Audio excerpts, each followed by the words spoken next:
जय श्री राम मित्रों। नवधा भक्ति क्या है? नवधा भक्ति कितने प्रकार की होती है?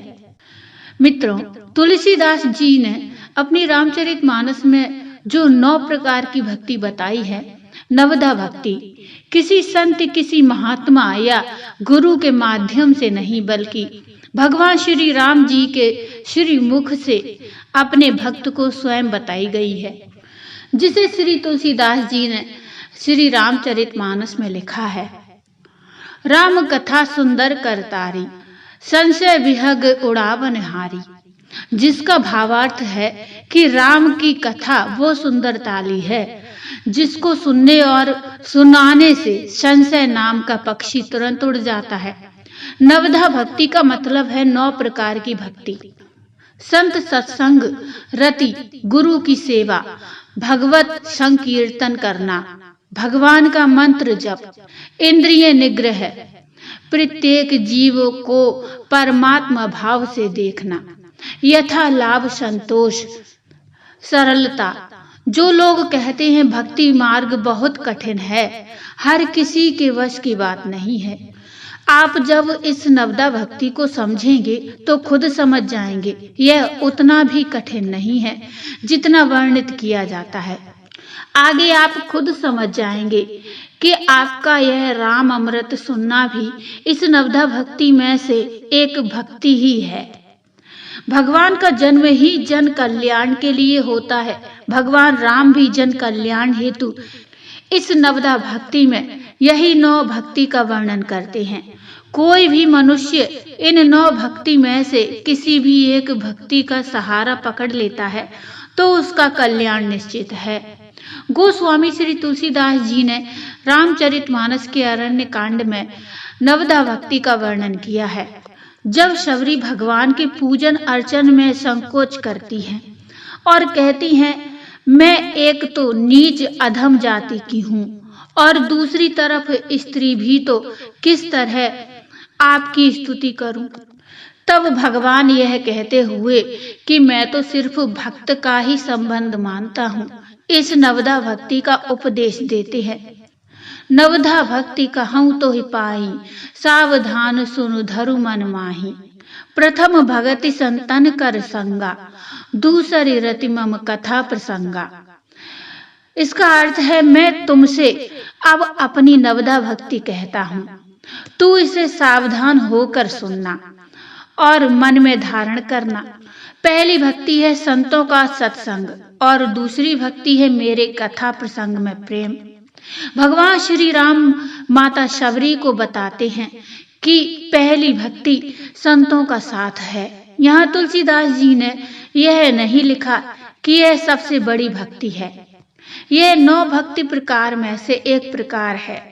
संतों का साथ का मतलब यही है कि संत का साथ, उनके आदर्शों का साथ, उनके वचनों का साथ। आजकल एक बात अक्सर सुनने को मिलती है कि अच्छे संत और अच्छे गुरु कहाँ मिलते हैं। याद रखिए, जिस दिन आप सच्चे मन से चाहेंगे, आपके जीवन में सच्चे संत का प्रवेश निश्चित हो जाएगा। आप जिस भी माध्यम से भगवान की कथा सुनते हैं, आपस में उनके गुणों का, उनकी लीलाओं का चर्चा करते हैं, वो भी एक भक्ति ही है। चौपाई के प्रथम भाग में जो संतों का साथ बताया गया है, वो भी इसीलिए क्योंकि संतों के पास भगवत चर्चा के अलावा और चर्चा करने को क्या होगा।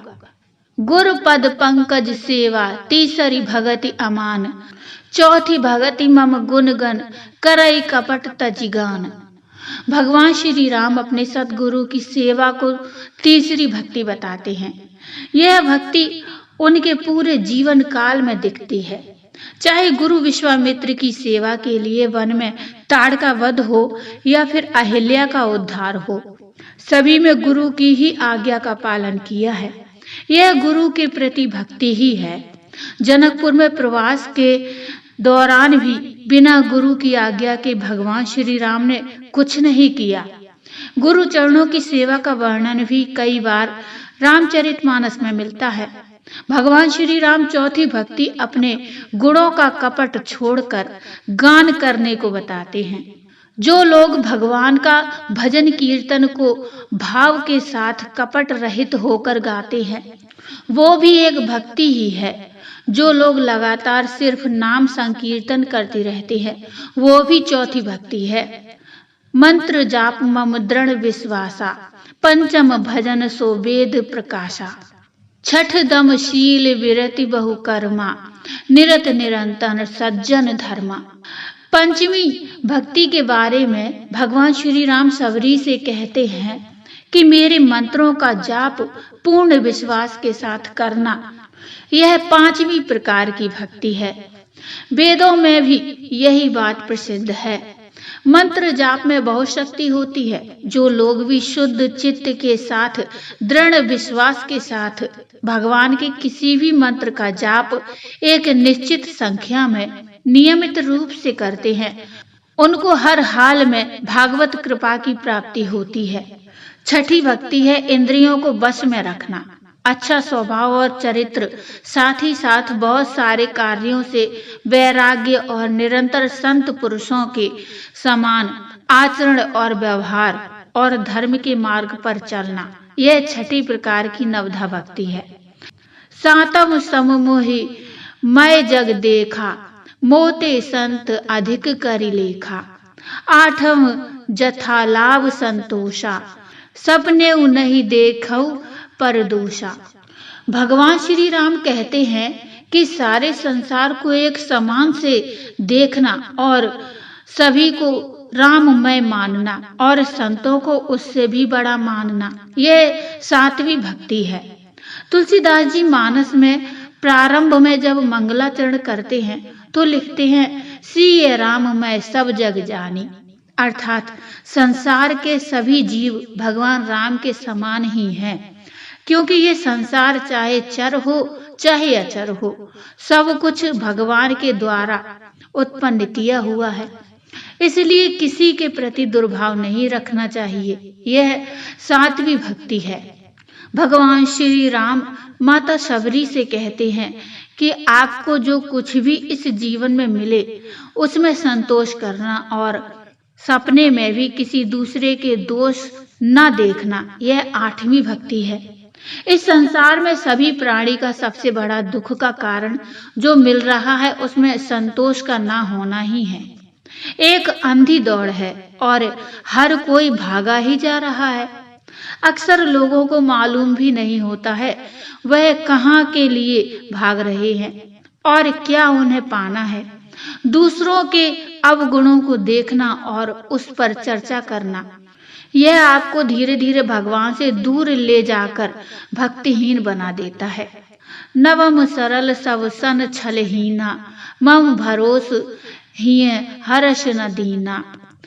नव महु एकहु जिनके होई, नारी पुरुष सचराचर कोई।